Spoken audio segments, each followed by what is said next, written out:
오늘 기업, 오늘 사람, 증시가 개장하기 전에 알찬 정보 미리 알아보는 시간입니다. 김대호 박사님과 함께하겠습니다. 박사님 안녕하세요. 반갑습니다. 오늘은 어떤 기업과 사람이 화제가 됐는지 알아보겠습니다. 먼저 밥스완 인텔 CEO 그리고 구광모 LG그룹 회장입니다. 다음은 파블로 로소 FCA 코리아 사장 그리고 송하경 모나미 사장이 오늘의 기업과 사람으로 선정됐습니다. 첫 번째 오늘의 기업과 사람, 밥스완 인텔 CEO입니다. 글로벌 반도체 시장에서 선두를 달리던 인텔의 아성이 흔들리고 있습니다. 7나노 반도체 출시가 6개월 이상 연기될 거란 소식에 주가가 폭락한 건데요. 박사님, 이 7나노 반도체가 뭐고 또 출시가 늦어진 이유는 뭔가요?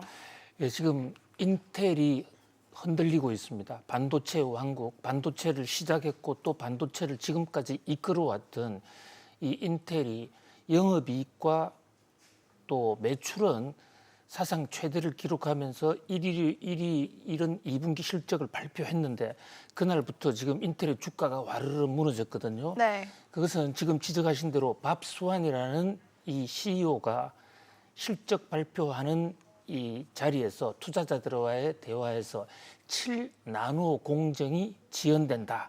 이런 얘기를 하는 바람에 실망 매물이 마구 쏟아졌거든요. 네. 자, 지금 7나노 매물에 대해서 이 문제 제기를 주셨는데요.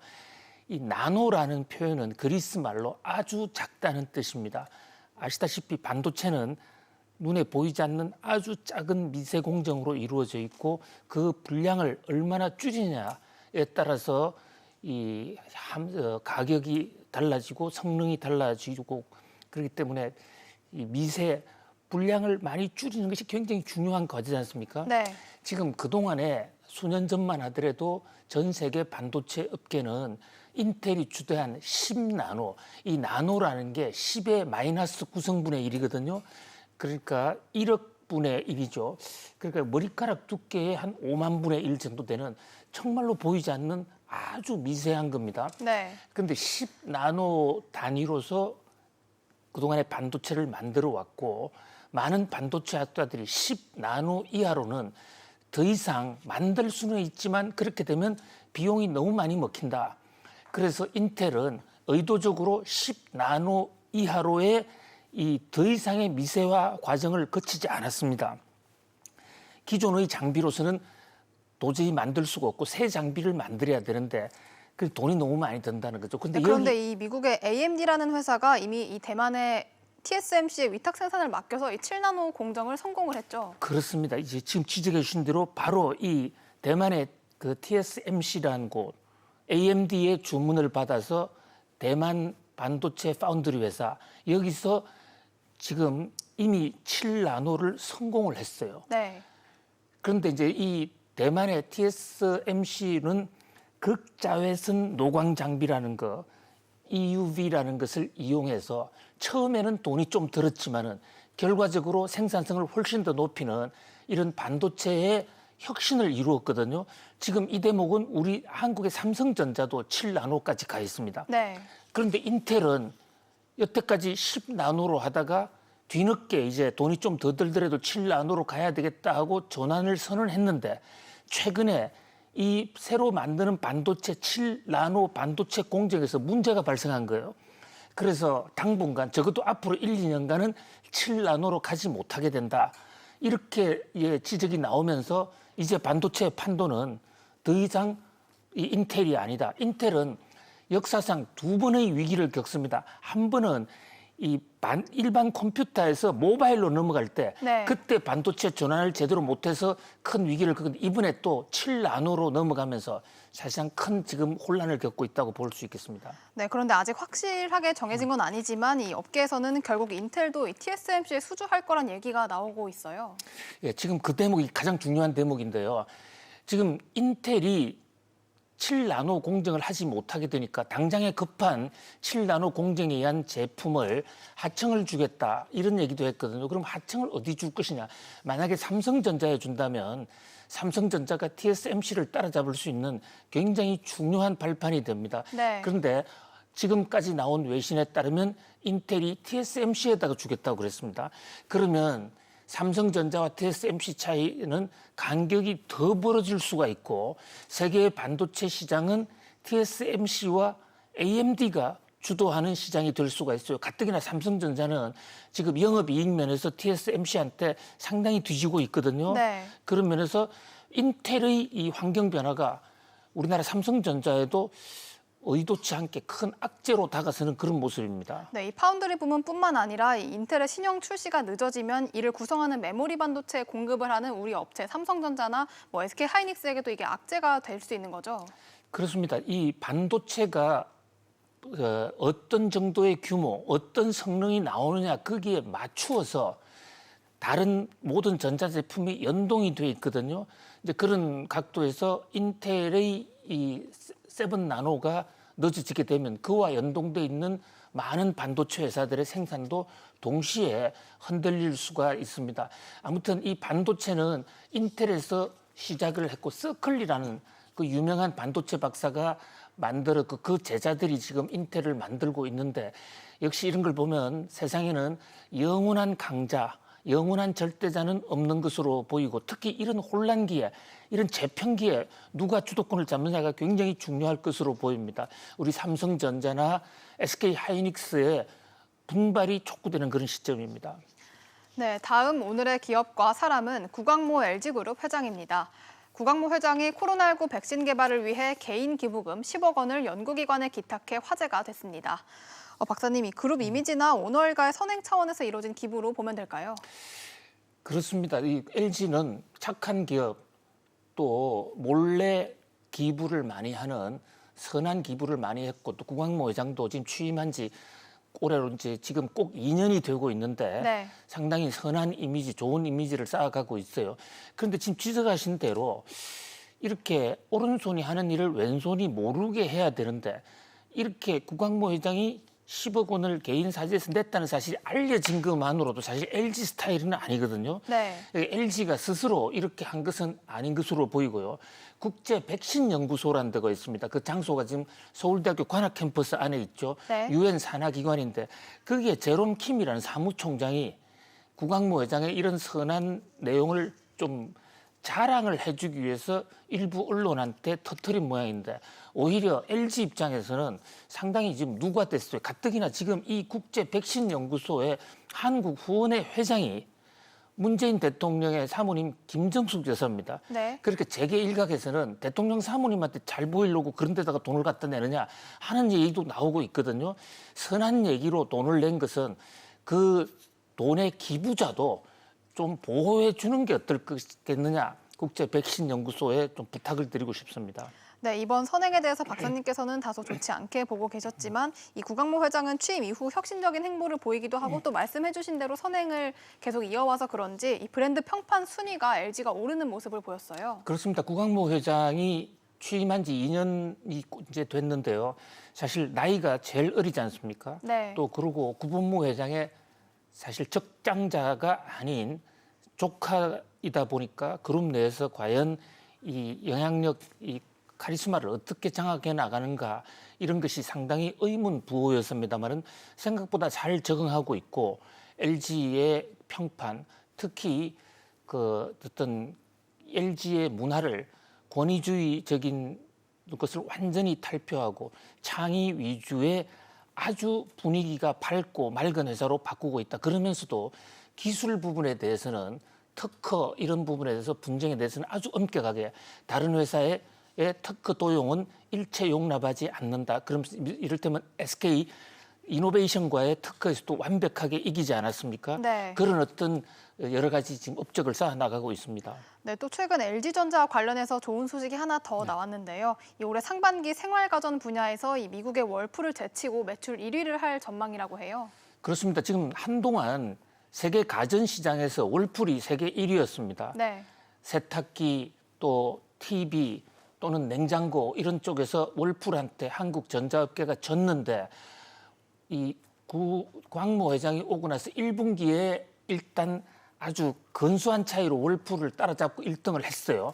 그런데 2분기 실적 아주 완벽하게 다들 공개가 되지는 않았습니다만 2분기에서는 LG가 월풀보다도 그 차이를 훨씬 더 벌렸다는 지금 분석이 나오고 있어요. 그렇게 되면 1분기, 2분기를 합한 상반기 전체로는 이제 완벽하게 LG전자가 세계 가전 부분에서는 세계 1위, 시장 점유율은 물론이고 품질 면에서도 누구도 뒤따라올 수는 1위로 올라선 것으로 보입니다. 네, 이 코로나19 상황에서 상당히 선방한 모습인 것 같은데요.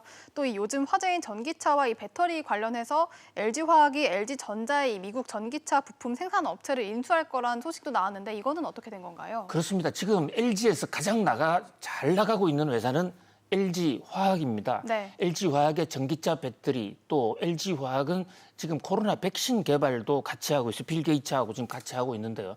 이 LG화학에서 미국에 있는 자동차 회사, 전기차 회사, 부품 회사들을 인수하겠다. 그동안에 네. LG전자 쪽에서 일부 투자를 하고 또 M&A에서 사 모으기도 했거든요. 그것을 LG화학 쪽으로 넘겨가지고 LG화학의 전기차와 전기차 배터리 생산에 가속화시키는데 사용하겠다. 그런 면에서 이제 구광모 회장의 LG화학에 대한 또 하나의 지금 청사진이 마련되고 있는 그런 상황으로 보입니다. 네, 세 번째 오늘의 기업과 사람 파블로 로소 FCA 코리아 사장입니다. 지프와 크라이슬러 등 브랜드를 보유한 이 자동차 그룹 FCA가 사장의 성범죄 의혹으로 위기를 맞았습니다. 파블로 로소 FCA 코리아 사장이 최근 성희롱과 폭언 그리고 폭행 등의 혐의로 직무를 정지당한 건데요. 박사님, 이 맨 처음 로소 사장에 대한 의혹이 불거진 건 청와대 국민청원 게시판이었다고 해요. 그렇습니다. 지금도 청와대 국민청원 게시판에 FCA 사장을 처벌해달라라는 얘기가 계속 서명을 받으면서 그 댓글과 서명이 점점 늘어나고 있거든요. 네. 이 주한 외국인 기업의 사장을 대상으로 이렇게 청와대 청원까지 올라간 것은 매우 이례적인 일이에요. FCA라는 회사가 어떤 회사냐? 즉 굉장히 유명하고 큰 자동차였습니다. 저기서 F는 피아트를 얘기하고 C는 크라이슬러를 얘기하는데요. 이탈리아의 피아트 그리고 미국의 크라이슬러, 지프 이런 회사가 합작을 한 회사예요. 네. 말의 규모로는 현대자동차에 못지않은 상당히 큰 회사입니다. 특히 피아트나 크라이슬러가 만드는 SUV 그러니까 편안한 자동차보다 실용적인 자동차 부분에서는 세계 1위예요.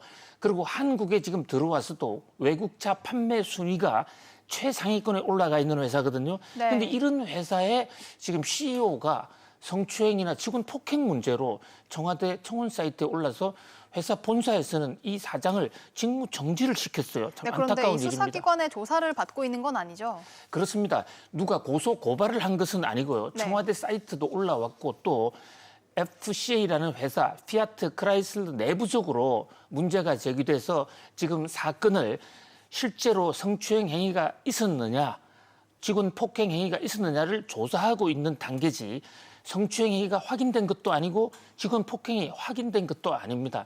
만약에 이것이 확인된 것이 아니라고 그러면 또 사실이 아니라고 그러면 이런 기업의 내부적인 문제를 청와대 청원 사이트에 올리는 이런 사람들은 국제적으로 한국의 레퓨테이션을 위해서도 이런 문제는 좀 자제돼야 될 것으로 보이고요. 아무튼 진상 조사가 매우 중요할 것으로 보입니다. 네, 이 박사님께서 FCA의 SUV가 국내에서 인기를 끌고 있다고 하셨는데 네. 특히 이 사회적 거리두기 영향으로 차에서 캠핑을 즐기는 이른바 차박이 유행하면서 이 지프의 판매량이 특히 늘었다고 해요. 그렇습니다. 바로 요즘 이 SUV 차량, 그중에서도 지프 차량이 전 세계적으로 폭발적인 지금 인기를 끌고 있거든요. 네. 우선 비행기 여행을 못 가지 않습니까? 기차를 타지 못하지 않습니까? 물론 못하는 건 아니지만 코로나 때문에 전염, 감염 우려 때문에 그런 교통편을 이용하기가 매우 어렵게 된 것이죠. 네. 국내에서는 비행기도 어렵단 말이죠. 그러다 보니까 좀 여행을 떠날 때 짐도 많이 싣고 험한 길도 달릴 수 있는 지프라든지 SUV 차량들의 수요가 폭발적으로 늘어나고 있고 우리나라도 마찬가지입니다. 지금 FCA라는 피아트 크라이슬러 차가 수입 차종에서 판매량이 아주 급속하게 올라오고 있어요. 특히 일본 불매 운동을 하면서 일본 닛산과 토요타 쪽이 무너지고 있지 않습니까? 그러다 보니까 상대적으로 반사이익까지 얻어가지고 FCA가 아주 잘 나가고 있는 상황인데 이런 와중에 CEO가 성추행, 직원 폭행까지 연루가 됐다는 것은 회사로서는 매우 안타까운 일일 것으로 보입니다. 네, 이 또 다른 해외 자동차 기업인 벤츠코리아 같은 경우에는 이 디미트리스 실라키스 사장이 퇴임식도 없이 한국을 떠났다고 하는데 이거는 어떻게 된 건가요? 그렇습니다. 벤츠코리아 한국 사장은 이 벤츠코리아의 그 차량에 배기가스 문제 신고를 잘못한 문제 때문에 고소 고발을 당하게 이러니까 그냥 도망을 가버린 겁니다. 지금 한국이 자동차 시장에서 차지하는 비중이 상당히 큽니다. 특히 수입차 소비를 엄청나게 많이 하고 있습니다. 그런 면에서 정부도 주한 이 외국인 수입차 회사에 대한 관리에 대해서 좀 더 신경을 써야 될 것으로 보이고요. 수입차 업체 자체도 좀 제도적으로 정형화된 좀 성숙된 경영 모습을 보여줘야 될 것으로 생각됩니다. 네, 마지막 오늘의 기업과 사람 송하경 모나미 회장입니다. 어제 일본 불매운동 관련주가 급등을 했습니다. 일본 정부가 일본 기업의 자산이 한국에서 처분될 경우 한국인의 비자 발급을 제한하는 등 보복 조치를 검토한다는 소식 때문이었는데요. 박사님이 오늘의 기업인 모나미는 일본 불매운동 관련주로 상당히 유명한데 역시나 어제 상한가를 기록했어요. 그렇습니다. 한일 갈등이 다시 정폭되는 그런 모습이에요. 일본 교토통신이요. 일본 교토통신하면 일본에서 가장 메이저 통신입니다. 가장 영향력이 크다는 거죠. 네. 이 교토통신에서 8월 4일 날 한국이 이제 그때부터 이 일본 제철을 상대로 징용 판결에 대한 어떤 그 강제 집행을 할 것이다. 그렇게 됐을 경우에 일본이 어떤 보복을 해야 되느냐라는 그런 것을 정부가 본격적으로 검토하기 시작했다. 이런 것을 보도하면서 그렇게 되면 일본이 또 보복을 하더만 우리로서는 또 한 번 일본에 대한 불매 운동이 생길 것이고 그렇다면 한국 그 토종 한국 기업에 대한 수요가 늘지 않겠냐. 그래서 우리 정권 시장에서는 모나미뿐만이 아니라 불매 운동 수혜주들 가격이 아주 폭등을 했습니다. 네, 이 교도통신이 8월 4일이라고 언급을 한 게 지난달 대구지방법원이 일본제철과 포스코의 합작 기업 이 P&R에 주식 약 10억 원어치를 압류하는 내용의 이 명령을 공시 송달했는데 이 기한이 다음 달 4일에 끝나기 때문에 그렇게 되는 거죠. 그렇습니다. 이 8월 4일이 굉장히 운명의 한국과 일본 간에는 건너지 못할 강을 또 한 번 더 건너는 게 아닌가 하는 운명의 날이 될지도 모르는데요. 지금 말씀 주신 대로 일본 제철이 일제시대 때 한국 사람들을 강제징용을 했고 거기다가 돈도 안 줬어요. 거기에 대해서 우리나라 법원은 돈을 주라고 판결을 했는데 여전히 돈을 내지 않으니까 공시소송 총달 방식으로 네. 지금 일본 제철이 한국에 출자하고 있는 P&R이라는 회사가 있습니다. 그 회사의 주식을 지금 압류해 뒀어요. 그럼 8월 4일 이후가 되면 우리나라 이번에 재판에 이겼던 강제징용자와 그 후손들이 거기서 금액을 그 주식을 현금으로 바꿀 수가 있게 됩니다. 그 현금으로 바꾸는 순간에 일본은 보복을 하겠다. 그것을 판도라의 상자라고 그러면서 지금 대대적인 보복 준비를 하고 있습니다.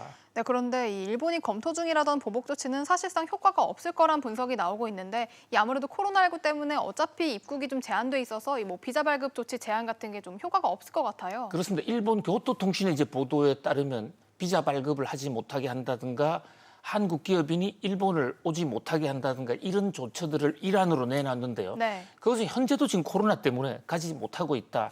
그런 면에서 효과가 별로 없을 것이다. 또 1년 전에 일본이 한국 기업을 상대로 소재, 부품, 장비에 대한 수출 규제를 하지 않았습니까? 그것도 네. 큰 효과가 별로 없었어요. 근데 일본에서는 정작 이것은 간보기 수준이고요. 일본이 한국을 상대로 하는 보복은 가장 강력한 것은 한국이 일본 제철의 한국 기업 돈을 뺏어간 것 마찬가지로 일본에 와 있는 한국 기업들의 자산을 압류하겠다는 겁니다. 지금 그런 논의가 학자들 사이에 많이 나오고 있어요. 특히 지금 포스코가 굉장히 위험한 상태인데요. 포스코에 대한 돈은 일본이 한국에 대해서 1965년에 한일 청구권 자금으로 이미 돈을 줬고 그 돈이 포스코로 갔다고 보지 않습니까? 네. 그래서 이번에 한국 사람들이 신일본 제철, 일본 제철의 돈을 꺼내면 일본은 일본에 와 있는 포스코 돈을 압류 동결을 시킬 수도 있다. 그야말로 한국과 일본 간에 전운이 지금 싹트고 있는 그런 상황입니다. 네, 지금까지 오늘의 기업과 사람 알아봤습니다. 내일도 알찬 정보로 돌아오겠습니다. 박사님 감사합니다. 고맙습니다.